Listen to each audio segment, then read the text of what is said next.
这个故事如果你听起来不累，那么你的听力水平在生活中是完全够用的。要持续提升英文，记得点击订阅按钮。我们开始吧。 In the summer of 1932, the town of Brookfield was dusty, slow, and full of long lines. The rail yard sat near the edge of town, and most people worked there. Others ran small shops or fixed tools for the rail workers. Life was simple, but getting anything done at the city office was not simple at all. The City Hall building was old brick with tall windows that let in more heat than light. Inside were narrow halls, wooden doors, and many desks. Each desk had a clerk with a stack of papers and a tired face. One morning a rail worker named Daniel Carter walked in. His boots were still gray with coal dust. He had come to fix a small problem. His pay record from the rail yard had an error, and because of that mistake he could not get a loan for a new roof. The bank told him he needed a stamped paper from the city office. Daniel thought it would take 10 minutes.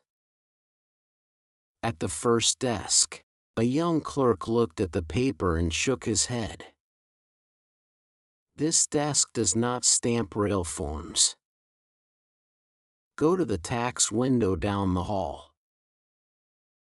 Daniel walked down the hall. The tax clerk studied the paper like it was a strange map. You need records, not tax, the clerk said. Third door on the left. The third door held another desk and another clerk. That clerk read the paper, leaned back, and rubbed his eyes. This is a rail yard pay problem. Labor desk handles that. Labor desk was across the hall. Daniel walked there slowly now. The floorboards creaked under his boots. The labor clerk looked at the same paper for about 5 seconds. We do not fix pay sheets. Records desk does. Daniel blinked. Records sent me here. The clerk gave a small shrug. Well, they should not have. Daniel walked back. Records desk now said the form needed a city seal first. City seal desk said the form needed labor approval. Labor desk said the rail yard should fix it. The rail yard office said the city started the paper, so the city must finish it. By noon Daniel had walked in circles through the same halls 6 times. People waiting in line began to watch him. One old farmer leaned toward another man and whispered with a grin. They sure got him running around. Daniel heard it. Running around. That was exactly what it felt like. Not working, not solving anything, just walking from desk to desk like a dog chasing its tail. On his 7th trip down the hall he stopped at the center of the room and spoke loudly enough for every clerk to hear. You folks keep sending me in circles. If this keeps up I'll wear a path in your floor. A few people in line laughed. One clerk muttered, "That is just how the office works." Daniel shook his head. No. This is something else. You are giving a man the runaround. The room went quiet for a moment. The phrase sounded funny, but it also sounded true. The farmer who had been whispering earlier slapped his knee and laughed. That is it. The runaround. By the end of the week, the story spread through Brookfield. Workers in the rail yard began using the same words whenever a boss sent them from one place to another with no answer. You get your tool pass yet? No. Office gave me the runaround all morning. Soon shop owners said it when suppliers delayed orders. Bank clerks said it when papers moved in circles.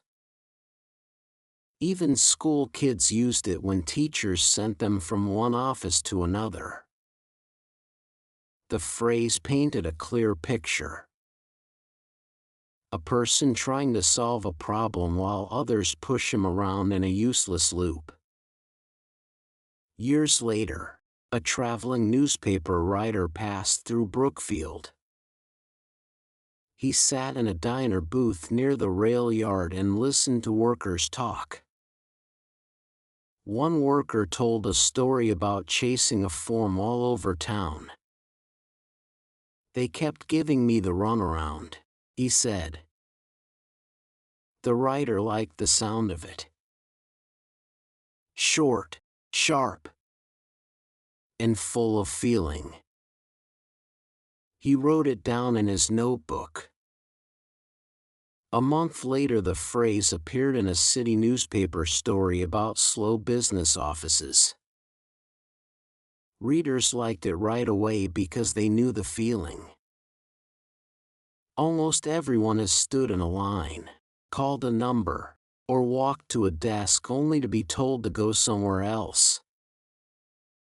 A small phrase from a tired worker in a dusty town began to travel far beyond Brookfield. By the 1940s, people across the country were using it.